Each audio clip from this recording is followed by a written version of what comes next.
বীরভূমের রামপুরহাটের ছবি দেখাবো, যেখানে বৃষ্টিতে রামপুরহাট মেডিকেল কলেজে জল ঢুকে গিয়েছে এবং যার ফলে এক্সরে রুমে জল ঢুকে বিকল হয়ে পড়েছে মেশিন, বন্ধ হয়ে গিয়েছে পরিষেবা, আতান্তরে পড়েছেন রোগীরা। হাসপাতাল ভবনের বাইরেও একেবারে জল থই থই অবস্থা।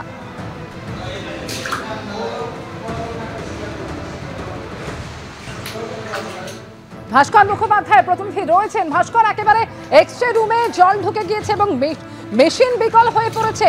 হাসপাতাল কর্তৃপক্ষ তারা এই মুহূর্তে কি ব্যবস্থা নেওয়ার চেষ্টা করছেন এবং রোগীরাই বা কতটা সমস্যার মধ্যে? ভাস্কর,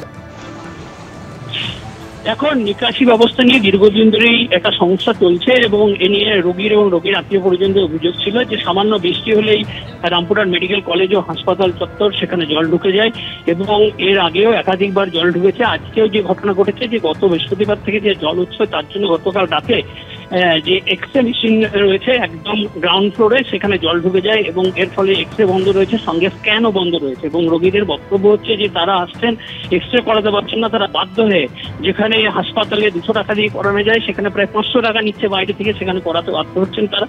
এবং এই সমস্যা কিন্তু একদিনের নয়, একাধিকবার এর আগেও হাসপাতাল কর্তৃপক্ষ স্বীকার করেছে যে এর আগেও এই জল ঢুকেছিল এক্সরে রুমে এবং তার জন্য এখানে যে কেবল ছিল সেই কেবলের ক্ষতি হয়, প্রায় 6 লক্ষ টাকা খরচা করে সেই কেবল চেঞ্জ করা হয়েছে। কিন্তু আবার গতকাল রাতে জল ঢুকে এখানে, তার জন্য এখন এক্সরে বন্ধ রয়েছে, স্ক্যান বন্ধ রয়েছে। এ বিষয়ে ডেপুটি স্পিকার রামপুরহাটের যিনি বিধায়ক আশিস বন্দ্যোপাধ্যায় তার সঙ্গে কথা বলে তিনি জানিয়েছেন যে তিনি বিধানসভায় রয়েছেন, মানে কাজে রয়েছেন কলকাতায়, কিন্তু তিনি জানাচ্ছেন যে তিনি এই বিষয়ে হাসপাতাল কর্তৃপক্ষের সঙ্গে কথা বলবেন। অন্যদিকে হাসপাতাল কর্তৃপক্ষের তরফ থেকে পলাশ দাস এমএসভিপি তিনি জানিয়েছেন যে এটা খুবই দুর্ভাগ্যজনক ঘটনা, বারবার এই ঘটনা ঘটছে, আমরা প্রশাসনকে জানিয়েছি ব্যবস্থা নিতে, কিন্তু এখনো পর্যন্ত কোনো ব্যবস্থা না হয়নি, কিন্তু দ্রুত এই এক্সরে মেশিন চালু করা হবে। ধন্যবাদ ভাস্কর।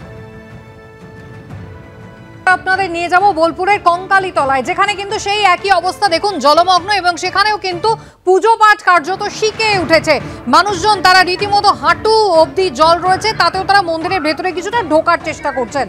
ভাস্কর মুখোপাধ্যায় আমাদের প্রতিনিধি রয়েছেন। ভাস্কর, মন্দিরের স্বাভাবিক কাজকর্ম কি চলছে না জলের জন্য তা ব্যাহত?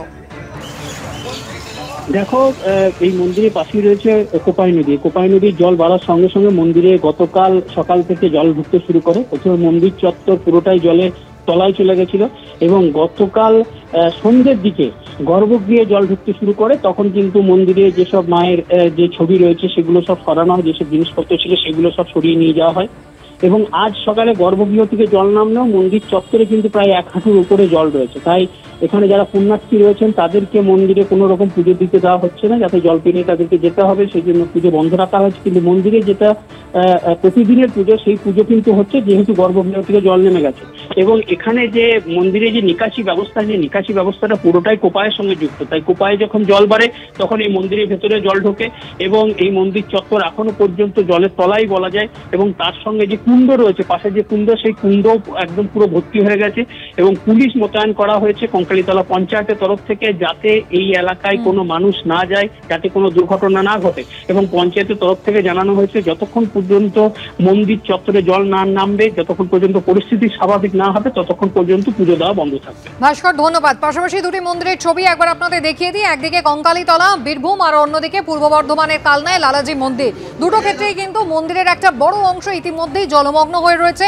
কঙ্কালীতলায় স্থানীয় পঞ্চায়েত তারা কিন্তু ব্যবস্থা করেছেন, পুলিশ মোতায়েন হয়েছে যাতে কোনো দুর্ঘটনা এড়ানো সম্ভব হয় এবং তার পাশাপাশি পুজো আপাতত বন্ধ রয়েছে, জল নিষ্কাশনের অপেক্ষা তারা করছেন।